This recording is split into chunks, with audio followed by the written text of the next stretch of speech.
Good evening, my little creatures of the night. Mr. Wendigo back again with your late night creature feature. Before we begin, I'm curious. Where are you listening from tonight? Alone in your room? Driving through empty roads? Drop a comment and let me know. I like knowing who's out there in the dark with me. Now then, let's see what tonight's tale brings us. The Signal. For 73 seconds on a Tuesday night in October, every major radio telescope on Earth heard the same thing. The arrays in Chile picked it up first, then Australia, then the big dish in Alaska that mostly listened for weather satellites and the occasional classified thing nobody was supposed to talk about. 73 seconds of structured, repeating signal buried in a frequency band that human-made transmissions do not use. The waveform carried mathematical constants, prime numbers, hydrogen line references. The kind of thing you would send if you wanted whoever was listening to understand that you understood physics and you understood them and you had gone to considerable trouble to make sure they noticed. Before the government could classify it, a private research group leaked the raw file online. Within 6 hours, a team of independent researchers did something that should not have worked. They converted the signal's frequency data into a visual encoding stream and rendered it into a playable video format. There was no reason this should produce anything coherent.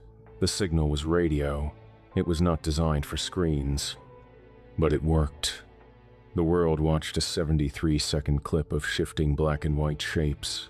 No audio, no subtitles, no translation. Just pulsing geometric distortions that looked almost biological, almost organic.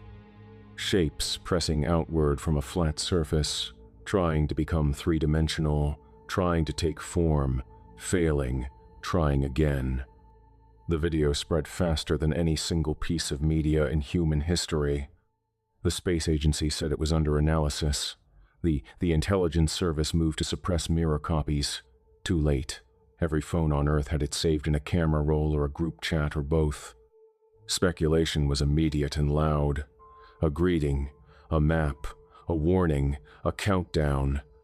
People argued about it in bars and classrooms and grocery store lines and comment sections, and nowhere, not once, did anyone come close to what it actually was. And in Dayton, Ohio, in a one-bedroom apartment above a dry cleaner that had been closed for 2 years, a 19-year-old college dropout named Ethan Vale was not watching the video. He was taking it apart. Ethan had 3 monitors, a laptop with a cracked hinge held together with electrical tape, and a mini fridge full of energy drinks and nothing else. He had been awake for 31 hours.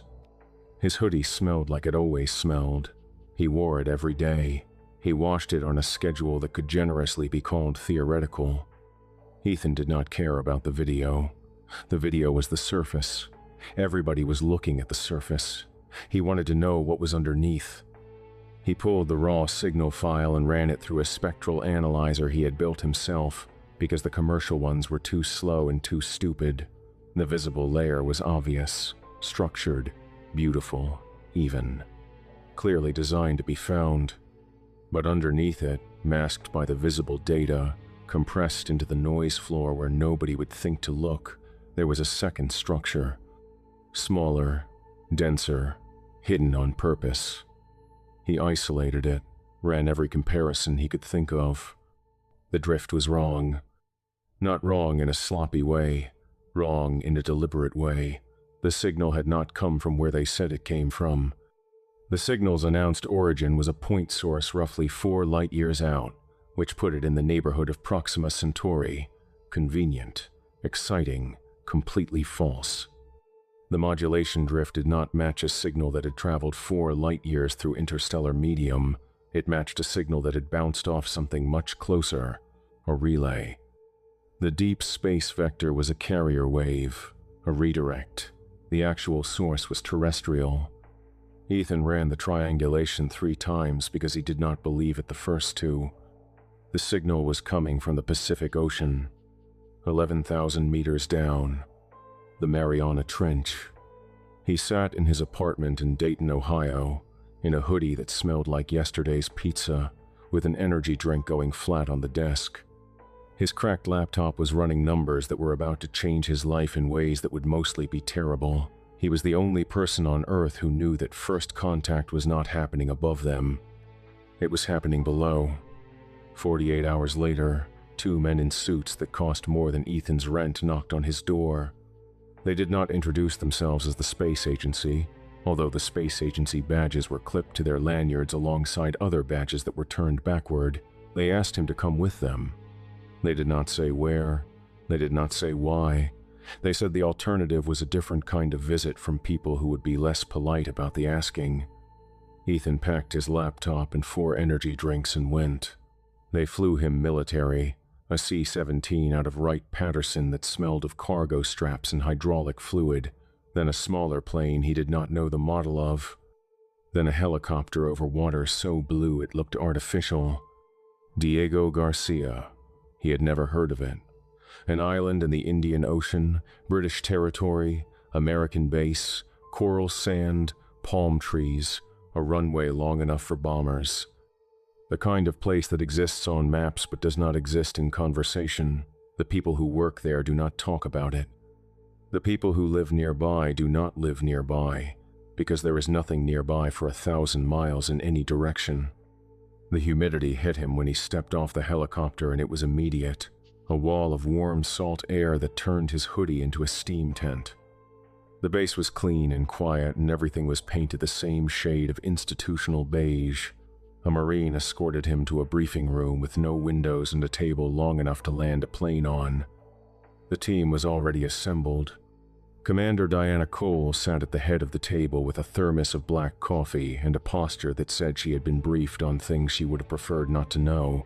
42, Navy deep submergence pilot, 20 years in service. She had piloted every deep-rated vehicle the Navy owned, divorced. A 12-year-old daughter back in Virginia Beach who thought her mom was at a training exercise. Cole checked her thermos the way other people checked their phones, constantly and without thinking about it. Dr. Lena Park sat across from her with 3 notebooks stacked in a precise column and a pen clipped to the collar of her shirt. 37, marine biologist. The National Oceanic and Atmospheric Administration. She specialized in organisms that lived where nothing should live, the thermal vents, the abyssal plains, the places where life ran on chemistry instead of sunlight. She had spent more hours watching deep ocean footage than most people spent sleeping. Her daughter had given her the pen for her birthday. It had a cartoon whale on the cap. Agent Thomas Harker stood by the wall with a waterproof case under his arm and a gray suit that had no business being on a tropical island. 51. No rank given. No agency confirmed. He sweated through the suit without loosening the tie. Ethan would learn later that Harker had been monitoring something in the Pacific for 11 years and had told exactly 0 people what he actually believed was down there. Petty Officer Kurt Leroy sat at the far end of the table doing something to a pen that involved clicking it at a frequency that bordered on a medical condition. 28. Submersible Systems Technician. From Biloxi, he knew every bolt and weld on the sub they were about to take into the deep, and he had opinions about each of them. He talked when he was nervous. He was always nervous. "So you're the kid," Cole said. "I'm 19. That's what I said. She poured coffee from her thermos into a metal cup and did not offer him any. "You found the second layer in the signal. Walk us through it." He did. He talked for 20 minutes.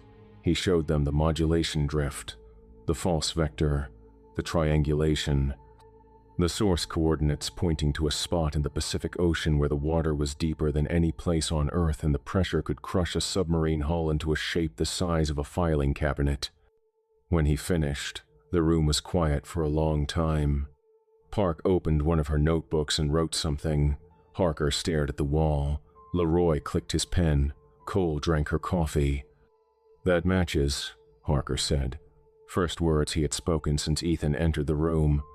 He opened the waterproof case. Inside was a dossier, maybe 300 pages, with classification stamps on every sheet. Project Bathysphere, 30 years of data. Hydrophone arrays have been detecting structured acoustic pulses from the Mariana Trench since 1991. always too faint to isolate. Always dismissed as geological activity. He set the dossier on the table. The mathematical structure of those pulses matches the signal your telescopes just received. Meaning what? Ethan asked. Meaning the signal from space didn't come to Earth, Harker said.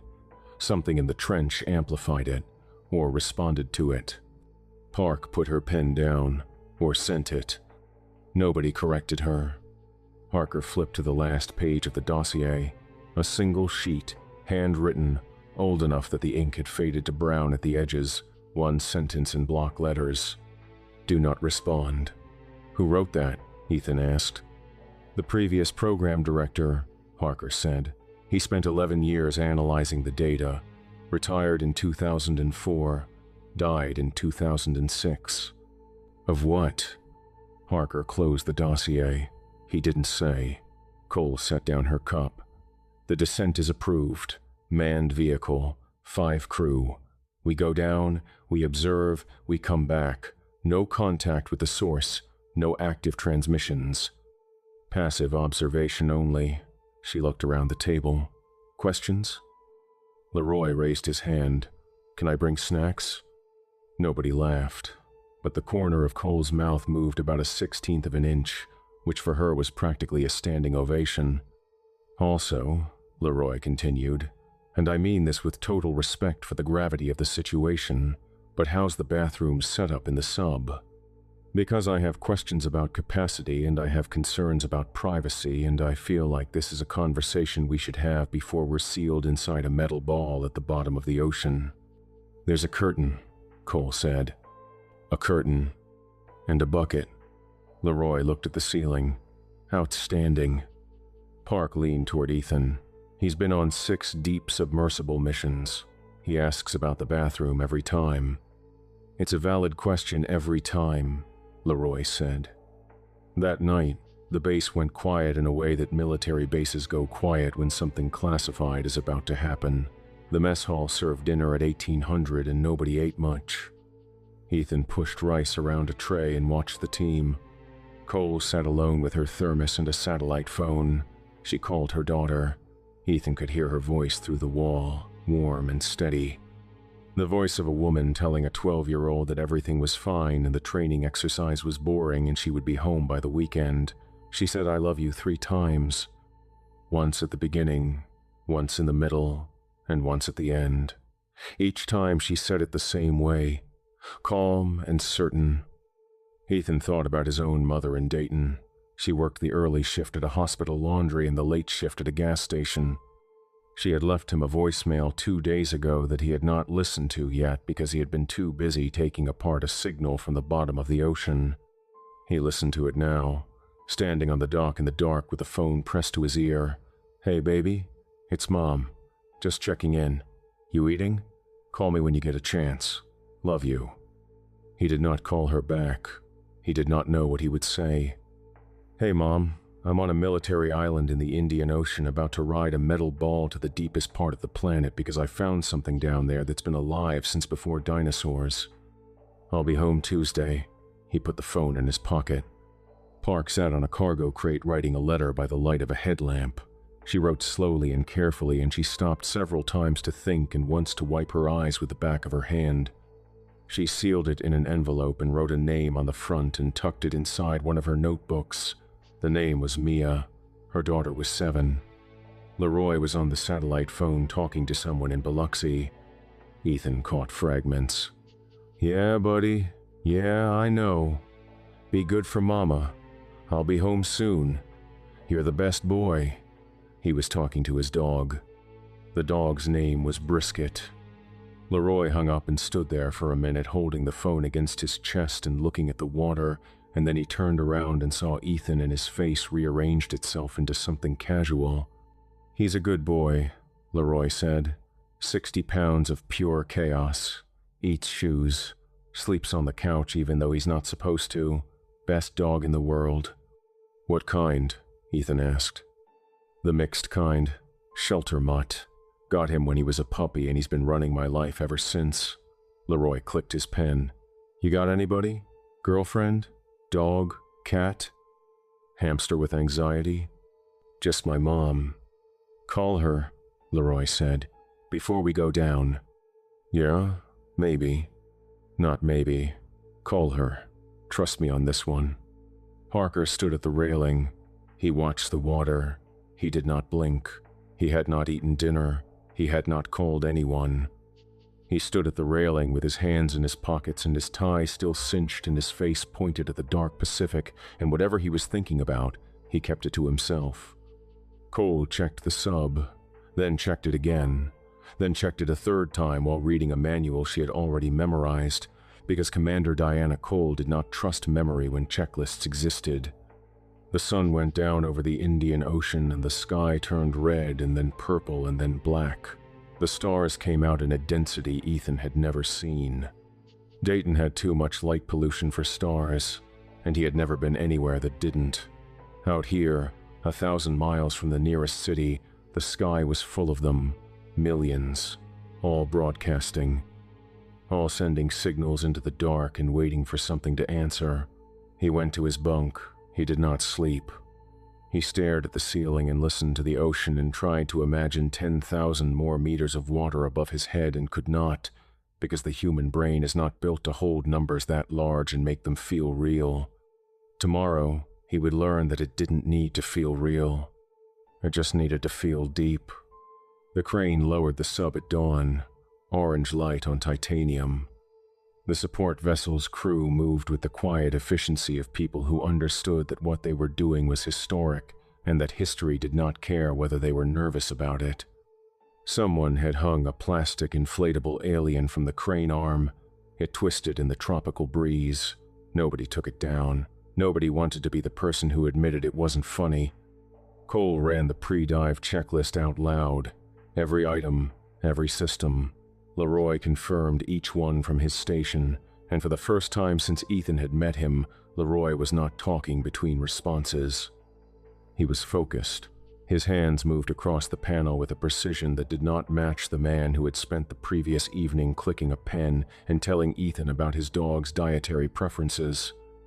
Park stowed her notebooks in a waterproof bag and clipped her pen to the inside of her collar. Parker sat with the dossier on his lap and his hands flat on top of it, pressing down, keeping it shut. The hatch sealed with a sound that Ethan would remember for the rest of his life. Not a slam, not a click, a compression, the sound of air deciding it was done moving. Then the winch released and the ocean swallowed them. The light changed first, blue to darker, blue to a blue so deep it was almost black, but not quite, the last argument that sunlight makes before giving up. At 200 meters, Cole killed the exterior floods to save power and the portholes went dark and Ethan's stomach did something he was not going to talk about. First time under? Leroy asked. First time anywhere. It gets better. When? I'll let you know. At 1,000 meters, the hull started talking. Small sounds, ticks and pops, metal adjusting to pressure that increased with every meter of descent. The temperature inside the cabin dropped. Not dangerously, just enough to notice. Cole made a note on her pad. Leroy adjusted something on the environmental panel. Nobody said the word cold because saying it made it real, and at 1,000 meters you still had 10,000 to go. What are those sounds? Ethan asked. That's the hull adjusting to pressure, Leroy said. Totally normal. She's just settling in. Think of it as the sub clearing its throat. A louder pop. Metallic, deep in the structure. That one? Also normal. You sure? Kid, if I hear a sound that's not normal, you will know immediately because I will be screaming. Leroy adjusted a dial. Until then, we're golden. At 4,000 meters, the dark outside the porthole began to move. Bioluminescent organisms drifting past in slow pulses of blue and green. Small things. Jellyfish the size of a fist trailing filaments that glowed and faded and glowed again. Something long and eel-shaped with a row of lights along its belly that blinked in a pattern Park said was a mating display. Leroy leaned toward the porthole. Even down here, trying to get a date. Life finds a way, Park said, writing in her notebook without looking up. That's Jurassic Park. I know what it is, Kurt. Park named things as they passed. Species, families, phyla. She spoke quietly, cataloging, her voice steady and warm. She talked to the organisms on the screen the way some people talk to birds at a feeder. Friendly, curious, glad to see them. At 7,000 meters, something changed. The bioluminescence didn't thin out, it fled. The organisms were moving up, away from the sub, away from whatever was below. Jellyfish that had been drifting passively were now pulsing hard, climbing, their filaments trailing behind them in the current of their own urgency. Park stopped cataloging. She pressed her face to the screen and watched them go. They're migrating, she said, but her voice didn't sound like a scientist observing migration. It sounded like a woman watching people run from a building. Leroy noticed too. Lot of traffic going the wrong direction. Nobody answered him. At 8,000 meters, the marine snow began.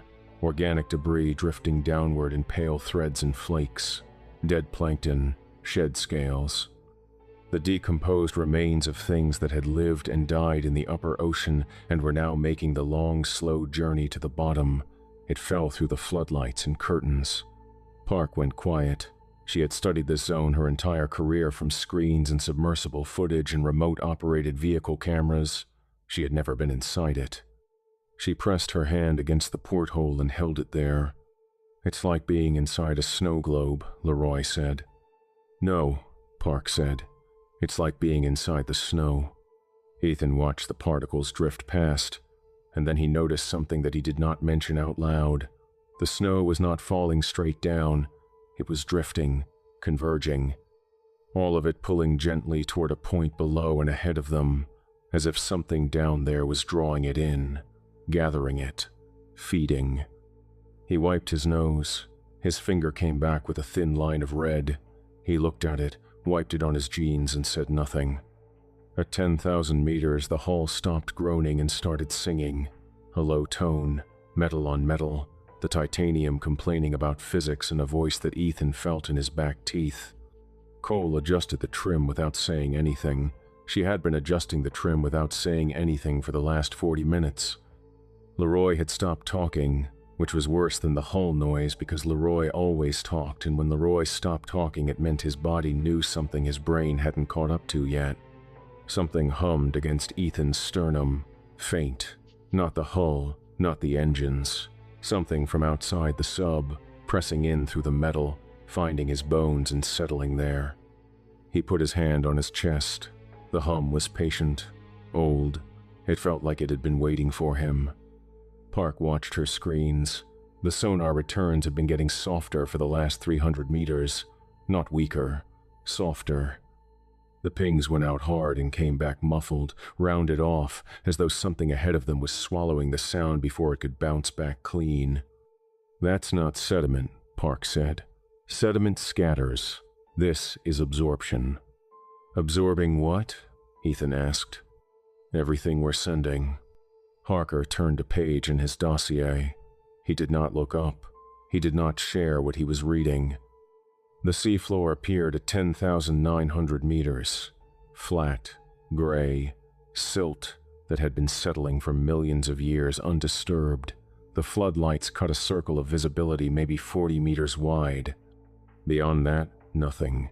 The kind of nothing that is not empty but full of dark, so old and so total that the word dark does not do it justice.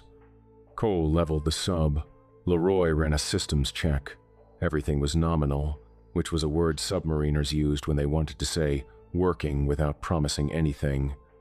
And then the sonar display changed. Contact, Cole said. Bearing 095, range 200 meters. What kind of contact? Harker asked. First time his voice had any edge to it. Big, Cole said, and I don't have a category for it. She brought the sub around. The thrusters hummed. The floodlights swept across the seafloor and the sediment blurred underneath them. At 150 meters, the return on the sonar was solid, dense. Not a ridge, not a cliff face, not a geological formation that any database on the sub's computer could match. At 100 meters, the floodlights caught an edge. The edge ran further than the lights could follow, a smooth, unbroken line in the sediment that did not belong to any geology Ethan had ever studied or any geology that had ever been written down. Cole brought the sub around. The lights swept across the surface, and what they found there was not a wall and not a cliff and not a ridge. It was a curve, continuous, deliberate, stretching away into the dark in both directions with a symmetry that made Ethan's stomach tighten, because symmetry at this depth meant intent. And intent at this depth meant something had built this or grown this or become this in the permanent dark. 11 kilometers of ocean where no light had reached since the water rose and the world forgot what was underneath it. The structure was the color of deep bone, not white, not ivory, the color that calcium becomes when it has been growing in absolute darkness for longer than the species looking at it has existed. Ridges ran its surface in patterns that repeated and branched and repeated again, and Park pressed her hand flat against her monitor and held it there and said nothing because she recognized the pattern, vascular, branching, alive. The hum came through the hull, and it was not the titanium anymore. It was the structure, broadcasting, steady and patient and old, older than the sediment, older than the water, older than the fault lines that had buried it and the tectonic shifts that had tried to crush it and failed. It had been calling for a very long time. They were the first ones to show up. Cole held the sub at 50 meters and nobody spoke. The structure filled the forward viewport. Wherever the lights touched, more of it appeared, and wherever the lights ended, more of it continued into the dark. Sonar said it was 600 meters long, then 800. Then the sonar gave up trying to find the far end and just showed a solid return that stretched beyond its range. "That's not possible," Park whispered. "Nothing biological gets that large." "Blue whales get to 30 meters, Leroy offered. "This is not a whale, Kurt." Ethan's screens were full of data. The structure was transmitting the same mathematical constants from the original broadcast, the same patterns the world's radio telescopes had captured and the world's governments had panicked about, and the world's internet had turned into a meme. But down here, at the source, the signal was not faint. It was not hidden. It was enormous. The waveform filled every frequency his instruments could measure and several they could not. The space signal had never been alien. It had never come from Proxima Centauri. It had never been first contact with an extraterrestrial intelligence. The signal had started here, in the deepest water on Earth. It had gone up through 11 kilometers of ocean and through the atmosphere and out into space. Something out there had bounced it back. The radio telescopes caught the echo, and the whole world had looked up when they should have been looking down. "It's a beacon," Ethan said. "It's been broadcasting. I don't know how long. But the math and the signal, the prime sequences, the hydrogen line, all of it. It wasn't meant for us. We just happened to build the right ears." Harker opened the dossier to the last page. The handwritten note, "Do not respond." "We didn't respond," Cole said. "We showed up. That might be worse." Park's hand was on the manipulator arm controls. "I need a sample. Surface composition. If this is biological, the cellular structure alone would be." "Do it." Cole looked at him, then at the structure, then at the manipulator arm extending from the sub's hull, reaching toward the surface of something that had been sitting at the bottom of the ocean since before human beings existed. "Careful." Cole watched the arm extend. The arm made contact. A pulse of light raced across the surface of the structure, not electrical, not reflective, bioluminescent. It started at the point of contact and spread outward in a branching web that followed the vascular ridges, moving fast, accelerating. The light was not white and not blue, but a color Ethan's eyes processed as pale and his brain processed as wrong. It sat in a range human vision was not designed to interpret. His retinas were doing their best with information they had never been asked to handle. The manipulator arm's sensors overloaded. Every gauge on Park's instrument panel spiked at once. The readings climbed past their maximum values and the needles buried themselves against the stops, and the digital displays showed numbers that scrolled too fast to read. Park was closest to the panel. The arc came through the arm's connection port, a discharge that jumped from the sensor housing to the console in a bright, sharp crack that lit the cabin white for half a second. Park caught it across the chest and the left side of her throat. She dropped without a sound. Her hand came off the manipulator control and her body hit the deck plates, and her pen rolled free from her collar and came to rest against the base of Leroy's chair with a cartoon whale facing up. Cole was out of her seat before the echo faded. She pressed 2 fingers to Park's neck and held them there for 5 seconds that took 5 years, and then she looked at Harker and shook her head once. Leroy's hands were shaking on his console. He was looking at Park on the floor and his mouth was open and no sound was coming out, which was the only time Ethan had seen Kurt Leroy without words. "Retract the arm," Cole said. Her voice was level. Her hands were not. "Retract and hold position." The arm pulled back. The manipulator fingers were fused. The metal at the tips had melted and reformed into a shape that was smooth and organic and did not look manufactured anymore. Whatever had come through the contact point had changed the metal at a molecular level. It had touched their tool and remade it. The structure had not attacked them. It had examined what touched it and found it interesting. That was worse. Ethan watched his screens. The data feed from the structure had changed. Before the contact, it had been broadcasting outward, a beacon, steady, repetitive. The same signal it had been sending for however many millions of years it had been sitting in the dark, but now the signal had a second component, directed, focused, aimed at the sub. It knew they were there. It was talking to them. The hum in the hull changed pitch, lower, deeper. Ethan felt it in his chest, a vibration that bypassed his ears and went straight into his ribs and his sternum and the fluid around his heart. The cabin lights flickered. The sonar display filled with noise and then cleared, and then filled again in a rhythm that matched nothing mechanical and everything biological. "Something's happening to the surface," Leroy said. His voice had come back, smaller than before.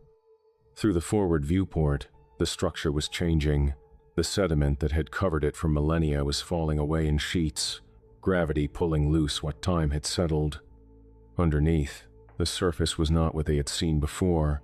The bone color was gone. What lay beneath was darker, textured, ridged in patterns that folded and branched and folded again in a complexity that hurt to follow because the eye wanted to find a repeating unit and there was none. Every ridge led to another ridge that led to a channel, that led to a cavity that led deeper into a structure that had no visible bottom and no discernible plan and no end. It was not architecture. It was anatomy. The hum dropped again, below the range of human hearing now, but the instruments tracked it and the hull carried it, and every surface in the cabin buzzed with a frequency that made Ethan's vision blur at the edges. The structure was communicating in the only language it had: vibration and pressure and time. The communication was getting louder because the thing doing the communicating was waking up. It had been asleep. It had a great deal to say. "The countdown," Ethan said. "Harker, the acoustic pulses. You said they were decelerating, slowing down over decades, getting closer to zero." Harker was standing against the aft bulkhead with his dossier clutched to his chest. His face had lost its professional flatness. Underneath it was something Ethan recognized. He had seen it in his own mirror on nights when the numbers got too big and the patterns got too clear. Nights when the part of his brain that solved puzzles delivered an answer the rest of his brain did not want to accept. "The pulses reset when the space signal hit," Harker said. "The countdown started over, faster this time." "How fast?" "At the current rate, it reaches zero in 18 months. "What happens at zero?" Harker looked at the viewport, at the structure unburying itself in the dark, at the anatomy emerging from under the sediment in slow, deliberate revelation. An organism unveiling itself to the first eyes that had ever found it. He said nothing. The previous program director had spent 11 years asking that same question. The only answer he had left behind was a note that said, "Do not respond." That man had died 2 years after writing it. Harker had read the medical report. The cause of death was listed as a stroke, but the attending physician had noted in a footnote that the patient's brain tissue showed anomalous calcification patterns that did not match any known pathology. Harker had never told anyone about that footnote. He was not going to start now. The structure split. Not broke, not fractured. A seam appeared along its length, running from one end to the other. The two halves separated with the slow patience of something that had done this many times before and would do it many times again. No hurry. Hurry was a concept that belonged to things that died. This thing did not die. The seam widened. 10 meters. 20. The interior glowed. Pale light spilled out from inside, blue, white, and steady. It illuminated the water between the sub and the opening, and the water was not dark anymore. It was full of particulate, not marine snow, not sediment, something else. Threads of material drifting outward from the opening, fine and pale, moving with purpose, reaching into the water column in branching patterns that echoed the vascular ridges on the surface. It was all one system, all connected, the structure and the threads and the sediment and the water and the trench itself, all of it, one organism. And the organism was opening itself the way a hand opens when it is done keeping its secret. Through the gap, visible in the blue-white glow, Ethan saw the interior. Ribs, curved structures that arched from the walls of the opening to a central ridge, spaced at intervals that repeated and scaled, each one larger than the last, curving inward toward a central chamber that pulsed. The pulse was slow and even. It matched the hum that Ethan felt in his chest. It was a heartbeat, not a metaphor, not a comparison, a heartbeat. The thing in the trench had a heart, and it was beating. And it had been beating since before the first fish crawled onto land and started the long, blind process of becoming something that could build a submarine and come down here and find it. And at the center of the chamber, set into the tissue where the ribs converged, there was an eye. Not a human eye, not a fish eye, not an eye that belonged to anything that had ever been classified or cataloged or pinned to a board in a museum, but an eye, unmistakable. A lens, an iris, a pupil that contracted in the sub's floodlights and then expanded again, adjusting, focusing, finding them. The eye was the size of the submarine. It filled the viewport. It watched them with the patience of something that had been watching this planet rotate for longer than the magnetic poles had held their current orientation, longer than the continents had held their current shape, longer than the ocean had held its current depth. It had watched the water rise. It had watched the land sink. It had watched the first cells divide and the first organisms bloom and the first extinction events wipe the board clean and the slow rebuilding that followed each one. All of it from down here in the dark and the cold and the crushing weight of 11 kilometers of water. It had been patient because patience was not a virtue to this thing. Patience was a physical property. It was patient the way stone is heavy, the way water is wet, the way deep is deep. It saw Ethan. He knew it, not because the eye moved, not because the pupil contracted. He knew it because something in his chest, something below his ribs and behind his sternum, something that had nothing to do with his heart and everything to do with the oldest part of his brain, the part that predated language and logic and everything human. That part recognized what was looking at him, and it screamed. Humanity was not the first intelligence on this planet. It was the second, and the first one had been waiting. The entity pulsed. Not the hum, something bigger, a pressure wave that expanded outward from the opening and hit the sub-broadside. The hull rang. Every alarm on every panel fired at once. Cole grabbed the yoke. Leroy grabbed his console. Ethan grabbed nothing because there was nothing to grab, and he hit the bulkhead with his shoulder hard enough to see white. The sub lurched sideways. The tether line went taut, and then slack, and then taut again. Cole fought the controls. The thrusters fired in sequences she was calling manually because the autopilot had died in the first pulse. She was good. She was very good.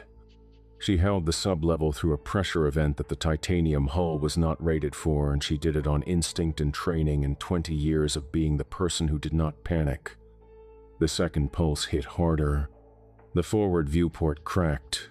One line, thin, running from the lower left corner to the center of the glass. Cole saw it. Ethan saw her see it.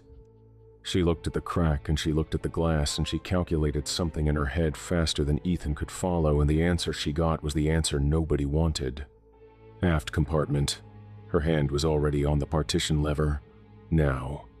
Commander? Leroy started. No, Kurt. Leroy moved. Ethan moved. They crossed the cabin in 2 steps and ducked through the partition hatch into the aft section. Harker did not move. He was standing at his station with the dossier pressed against his chest and his eyes on the viewport and the crack that was spreading. Harker, move. It's too late for me to get there. And he was right. The aft hatch was behind Cole's seat and Harker was forward of the viewport and the crack was between them, and the crack was growing. Cole looked at Ethan through the hatch. She was calm. Her hands were on the emergency partition seal, a red lever on the bulkhead, mechanical, no electronics required. She had designed the fail-safe herself. Ethan understood what she was about to do and he opened his mouth to say something, and she pulled the lever before he could find the word. The titanium bulkhead dropped, 2 inches of metal between the forward and aft compartments. It sealed with a compression sound that matched the hatch closing when they'd left the surface, and that felt right in a way that Ethan would think about for years afterward.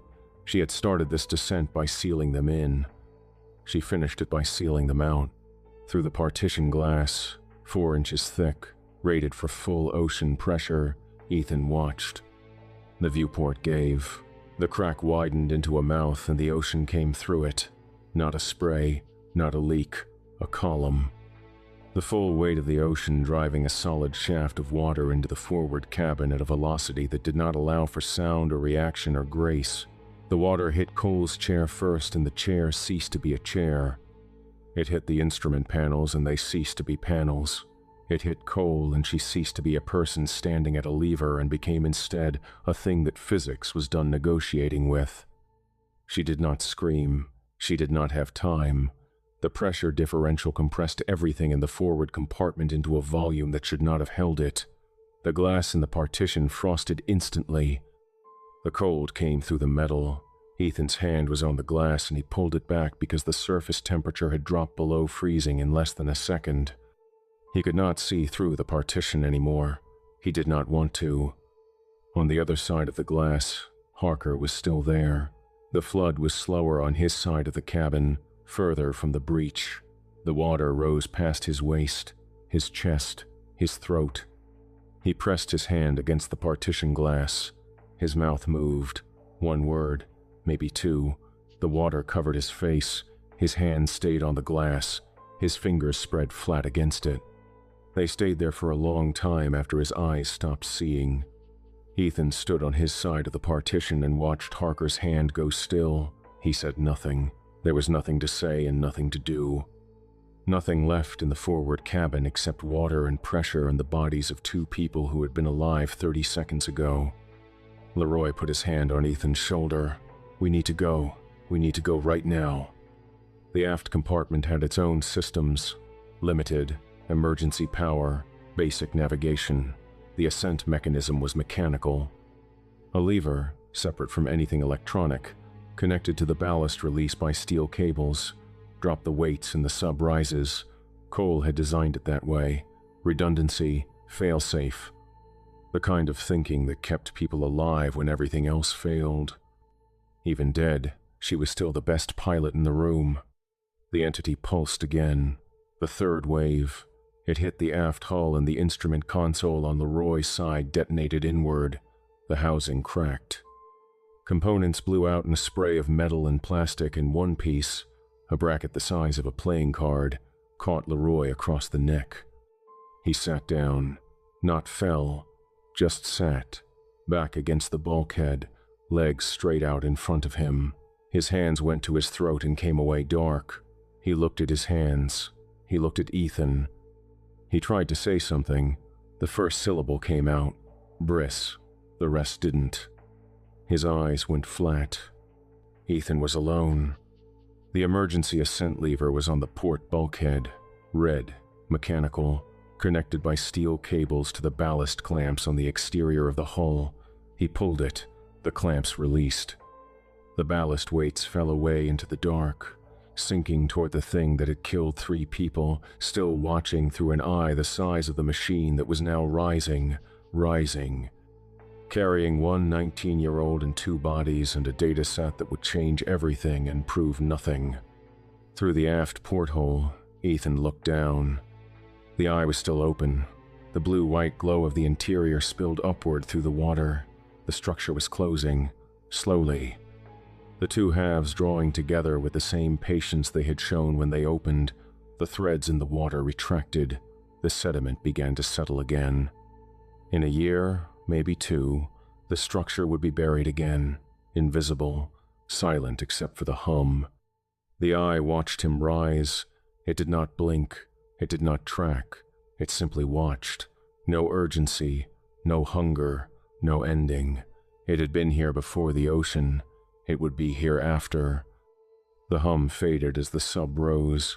The water got warmer. The pressure eased. The hull stopped singing. The dark thinned out into gray, and the gray thinned into blue. At some point, the sun appeared above him, filtered through 1,000 meters of water into a pale green glow, the most beautiful thing Ethan had ever seen. And the most terrible, because it meant he had survived and they had not. The sub breached the surface in the late afternoon. The recovery team had the crane over the side before the hull finished shedding water. They opened the aft hatch, and the tropical air flooded in. Warm and salt and alive, Ethan sat on the deck of the support vessel wrapped in a blanket with an IV in his arm. He did not speak for 11 hours. They flew him back to Diego Garcia. They debriefed him for 72 hours. 3 shifts of analysts. The same questions from different angles. He told them everything. The structure, the eye, the pulses, the countdown. He told them about Cole pulling the lever. He told them about Harker's hand on the glass. He told them about Leroy trying to say his dog's name and not finishing. They wrote it all down. They classified it all. The official report said the submersible experienced a catastrophic pressure failure at depth. The crew of 5 suffered a hull breach consistent with equipment stress beyond rated tolerances. 4 crew members were killed. 1 survived. The mission was a routine deep ocean geological survey. No anomalous structures were observed. No contact with any biological or artificial entity was made. The signal from deep space remained under analysis by the appropriate agencies and had no connection to any oceanic phenomena. The report was signed by 9 people. 7 of them had never been to Diego Garcia. The other 2 had never been on the support vessel. Nobody who had actually been there signed anything. Leroy's dog Brisket went to his mother in Biloxi. She sent Ethan a photo 3 weeks later. The dog was lying on a porch in the sun with its chin on its paws, looking at the camera with the patience of an animal that was still waiting for someone to come home. Park's letter, the one she had sealed in her notebook on the dock, was delivered to her daughter. Ethan did not know what it said. He did not ask. Some doors stay closed. Harker's dossier was recovered from the waterproof case, which had survived the flooding because Harker had built his career on things surviving when people did not. The dossier was reclassified at a level Ethan did not have access to. The handwritten note on the last page, "Do not respond," was reproduced in 3 separate intelligence briefings and ignored in all of them. Ethan went home to Dayton. His apartment was the same. The monitors, the cracked laptop, the mini fridge full of energy drinks. Everything was the same, and nothing was the same. He had gone down there and looked into an eye that had been open since before his species existed. He had come back. The eye had not closed. The countdown had not stopped. Ethan watched the numbers. He had been watching them for 2 months. He watched them in the morning when he woke up, and at night before he tried to sleep, and in the middle of the day when he should have been eating or talking or doing any of the things that people do when they are part of the world and not sitting in a dark apartment waiting for a number to reach 0. The thing was, the numbers made sense. They had always made sense. That was the problem. They made sense in a way that went deeper than mathematics, deeper than logic, deeper than anything he had been taught in the one semester of college he had bothered to attend before dropping out. The numbers fit. They interlocked. They described a system so elegant and so vast that looking at them too long made the walls of his apartment feel thin, made the floor feel provisional, made the distance between his chair and the trench floor feel less substantial than it should. He slept badly, or he slept well. He was not sure anymore because time had become a thing that he experienced differently than he used to. One day felt the same as the next. Morning felt the same as 3 a.m. A week passed and he could not have told you whether it was this week or the one before it or the one that hadn't happened yet because the numbers on his screen counted forward and backward at the same time if you read them in the base the structure used, which was not base 10 and not base 12 and not any base that human mathematics had a name for, but Ethan understood it now. He understood it in the place behind his ribs where the hum had lived since the dive, the vibration that had not stopped when the sub surfaced, that had not faded when the Navy flew him home, that pulsed steady and patient and old in the marrow of his sternum every hour of every day, and reminded him that understanding was not the same as surviving, and that the thing in the trench had not sent the signal to be heard. He had a copy of the data, a drive the size of his thumb, backed up while the Navy wasn't watching, hidden in the pocket of the hoodie they had let him keep. It did not occur to anyone that a 19-year-old in a stained gray hoodie was the kind of person who stole classified data. They figured it out 3 weeks later. 2 men in a black sedan parked outside the dry cleaner at 6 in the morning. They did not knock. They had a key. Ethan woke up to flashlights and latex gloves and men in windbreakers turning his apartment inside out with the efficiency of people who had done this before and would do it again and did not care about the lease agreement. They found the drive in his laundry pile, inside the hoodie, same pocket where he had hidden it. They took the drive. They took the hoodie.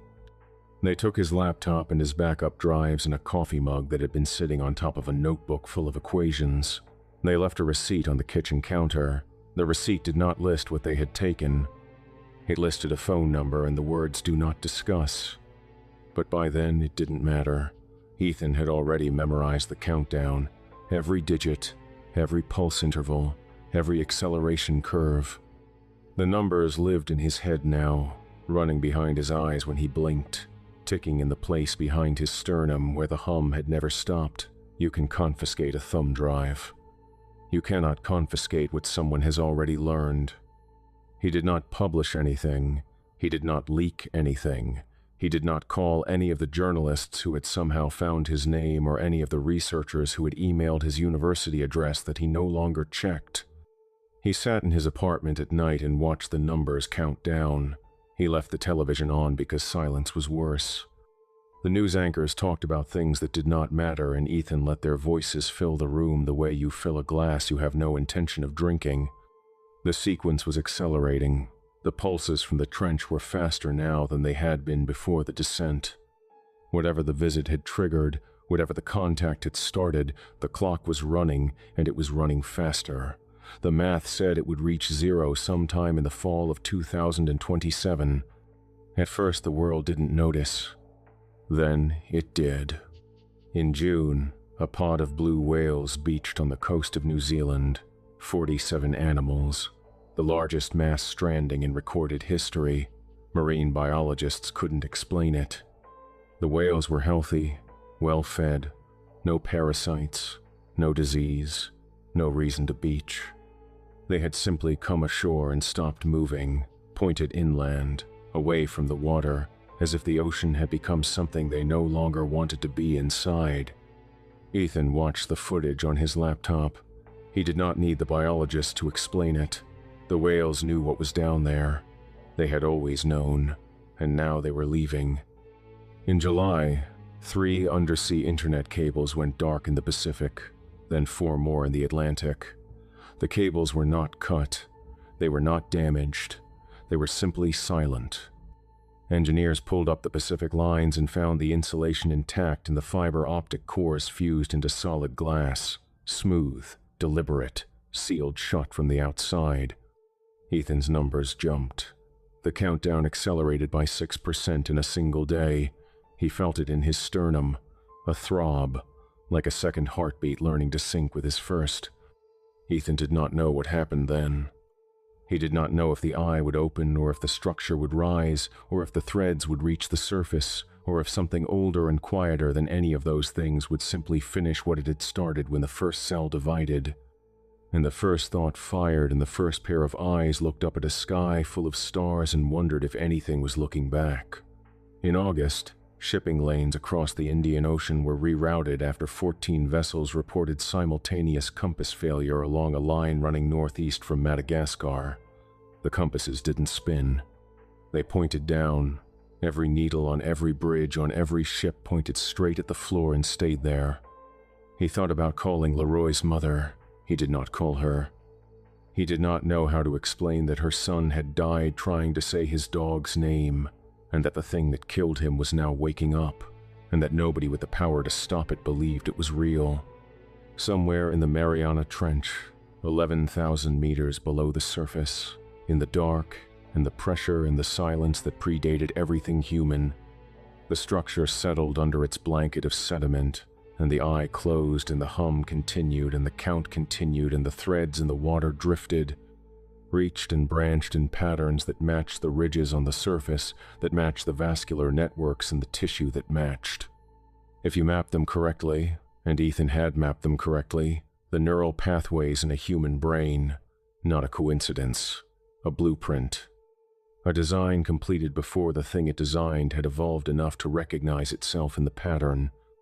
The architect and the architecture and the thing being built, all one system, all one pulse, all one long, slow breath drawn in over the span of geological time, and held and held and held and not yet released. On September 1st, Ethan was sitting at his desk at 2 in the morning. The numbers on his screen had been accelerating for 3 days straight. The countdown that had measured in months now measured in weeks. Something had changed in the math. A variable he hadn't seen before. New data feeding into the sequence from a source he couldn't identify. The structure was no longer just broadcasting, it was receiving. His television was on in the background, a cable news channel. The anchor was talking about a storm system in the Pacific when the feed cut to a live shot from a research vessel. The vessel was Japanese. Ethan caught the name on the hull. The camera was pointed at a sonar screen. The operator was talking fast. Ethan didn't speak Japanese, but he didn't need to. The sonar return told the story. Something was rising from the Mariana Trench. The shape on the screen was massive, branching. The return pattern spread across the display in a web of solid contacts that looked biological, vascular. The same pattern Ethan had mapped on the structure's surface. The same pattern that matched the neural pathways in a human brain. It was coming up. The camera swung to the water, dark Pacific, nothing visible. And then the surface of the ocean began to glow, pale light rising from below, blue, white, and steady. The same light that had spilled from inside the structure when it opened for them, except now it was reaching the surface. All that water and the light was reaching the surface. The anchor in the studio said something. Ethan couldn't hear it over the hum in his chest, which had become a tone now, resonating in his teeth and his sinuses. The camera feed showed the water beginning to move, not waves, not current. The surface of the Pacific Ocean was bulging upward in a dome of displaced water half a mile across, and the light underneath was getting brighter, and the sonar operator was shouting, and then the feed cut to static. The anchor stared at the camera, touched her earpiece, said the words that Ethan had known she was going to say before she said them. We're getting reports of similar anomalies in the Atlantic, the Indian Ocean, The broadcast cut out. The screen went blue, then black. Ethan looked at his laptop. The countdown was no longer decelerating in smooth curves. The numbers were falling in chunks, whole digits dropping away, weeks becoming days, days becoming hours. His phone buzzed on the desk, unknown number. He did not answer. Through his apartment window, the streetlights on 3rd Street flickered, all of them, at once, then came back, then flickered again. In a rhythm Ethan recognized, because it matched the pulse in his chest, the pulse that had been with him since the dive, the pulse that had come from something that had been breathing in for a very long time. Somewhere far below Dayton, Ohio, deeper than the water table, deeper than the bedrock, deeper than anything human engineering had ever reached, something hummed, faint, patient, waking. The threads had reached the surface. The breath was almost done. All one system, all one pulse.